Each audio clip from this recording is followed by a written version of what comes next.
Thanks, everyone. Can you all hear me? So very excited to be here.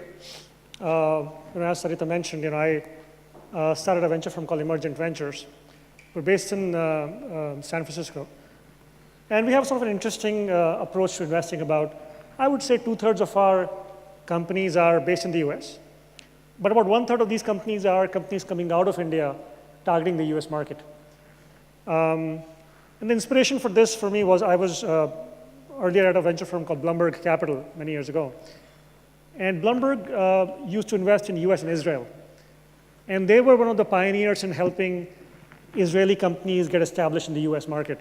This is 20, 25 years ago when Israel was still a younger ecosystem.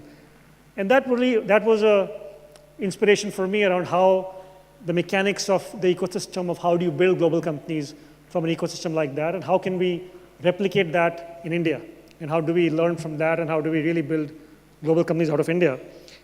And so the whole idea of this summit was in that direction, around fostering a community of innovators who are thinking at a global level, who are thinking of creating product, innovation, thinking, which has a global impact. So again, I'm very excited to be here. And how it all started was, to give you a bit of the story. So Minjar, which has been a phenomenal partner putting together this event. So one of the founders of Minjar, Anand. So Anand and I were batchmates at IIT Delhi. This is way back in the 90s. And after that, Anand was leading engineering efforts for Amazon Web Services here in India. And then he started this company, Minjar, which is, in my experience, one of the most phenomenal experiences of global world-class product being developed out of India, which currently, majority of the customers are outside India, and they won awards and gotten great recognition. And so Anand and I were talking once, and we said, we'll need to, what we're doing is, of course, there's one aspect of it, but there are other people who are like us, who want to do something like this, who share common values, and we need to put together both an event and a community around this, and that was sort of that was how the summit was born, and this will be an annual summit. When we thought of the topic of cloud, now, cloud is a very, very broad word. I should also say very bastardized word. It means a lot of different things to different people. Whether it's infrastructure, it's applications. These days, anything as a service. From clothes as a service to any word you can call it, boxes as a service in US, storage as a service. Storage, not data center storage, physical storage. They'll come at your home and deliver boxes, and you can put your stuff, and everything is a cloud. So it goes back to, it makes you wonder, what is the underlying driver when we say cloud? What are we calling a cloud, and what is the value driver here? People often talk about business agility and reduction in costs and so many of these things, and certainly these are very valuable things. But I don't know about you, but I don't wake up every day jumping out of my bed, today I'm going to increase business agility. Today I'm going to help enterprise reduce costs. That's not really what makes people tick. So at a more human level, what does cloud mean? At least to me, when I look at all the set of capabilities that we today refer to as cloud, I look at two underlying key value drivers. First of them I see around economic inclusion, or creating economic opportunity. For the first time, we have what we're creating, this infrastructure, what we call as cloud, anywhere in the world, any country, any kind of people, they have the opportunity to build companies, products, innovation, and compete at a global level. And I think it's that's a huge step forward. In the first generation of internet, let's say we started in the 90s, this was about democratization of information. And of course, it has so many huge impact that came out of that. I see what we're doing now as the next phase of that, which is democratization of capabilities, of tools, of infrastructure. And again, this will have, I think, very far-reaching consequences around how economics is practiced all around the globe. The second The second aspect, second value driver around cloud, which I see is around what I would call resource utilization. In the 1970s, there was this book that came out.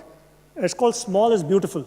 This was an author named E.F. Schumacher. He was a British economist. This book was called by Times as one of the 100 most influential books. Anybody read that book? Anybody has heard of that book? In the crowd? Okay, one. Okay, two. So, what this gentleman, this was written in the 70s, so quite some time ago. What he says is, he looks at the US economy, and he says, this country has 5% of the world's population, but consumes 40% of the world's resources. And he says, are people of US jumping with joy? Are they the happiest people in the world? And so I don't think so. So if you take 40% of the world's resources and put on 5% of the world's people, and still you cannot make them happy, there's no way resources are going to bring happiness to the world. But for whatever reason, that's the model that most countries in the world have adopted, which is sort of very resource-intensive approach to economic development. And we see that impact of that in things around us, whether it's global warming or carbon emissions or quality of air, water, just anything you look at, you're seeing that is bursting at the seams. The whole aspect of cloud is about what I would say, you use what you need. It's about, so to me, it's about global resource optimization.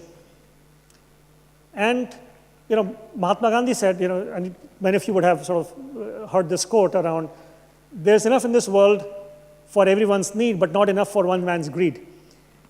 And so what we're talking when I say cloud, or the impact when I think of cloud is around bringing that resource optimization to the world around having a model where you use what you need. It's a very simple and very sustainable economic model. So those, I think, are very powerful value drivers. And especially we sitting here, UN has predicted that in 7 years, India will be the world's most populous country. So this is, these are the value drivers which, if we're not thinking about it, right, nobody else has more responsibility to think about these value drivers than us. So I'm very excited that the whole aspect of this event was to create that community of global thinkers who are using cloud as a vehicle for sustainable innovation and development around the world. So the whole aspect of today's summit was around showcasing that kind of innovation, showcasing innovation which of people who are thinking of beyond the obvious, thinking about long-term development. And we have some very interesting aspects of today's conference. So one is around, we have got 2 digital clinics, one run by Hashton, and then one cloud clinic run by Minjar. And every business, of course, is becoming a digital business today. So these clinics are about helping you shape your strategy around being that digital business. Somebody you can go to these booths, think about some of the challenges that you're facing, get some perspectives, brainstorm, and I think I think you'll be surprised with your discussions in these clinics. The other thing is we have some phenomenal guests among our audience today. And these are unique guests. So we've got some robots from Mitra Robots who will be walking around and interacting with some of you. So please welcome those guests. We have Team Indus who will be presenting today, and they have their rover, which will be going to the moon this year on 28th December. So this rover will be coming and meeting us here. So again, you may see it walking around the room. Feel free to take pictures. And again, don't be surprised if you see some drones flying around. These will be just maybe taking videos. So again, harmless. So so anyway, so I think this is again, our goal is to do some interesting things together, some fun things together, and I'm very excited about again the response we've gotten. Sarita was mentioning we have 600, 700 registrations. We could only accommodate 1 in 3 people for the summit, but next time we'll make it bigger. And many of you have traveled from all around the country, some of you from the US, from all cities. Again, I really appreciate that and appreciate your valuable time. You're coming and joining us. At the end of the summit, you'll be getting an email which around how can you more proactively engage as part of this community and be involved. And again, would love for you to be involved with us in a bigger way. So on that note, again, thank you very much for joining us, and look forward to a wonderful day. Thank you.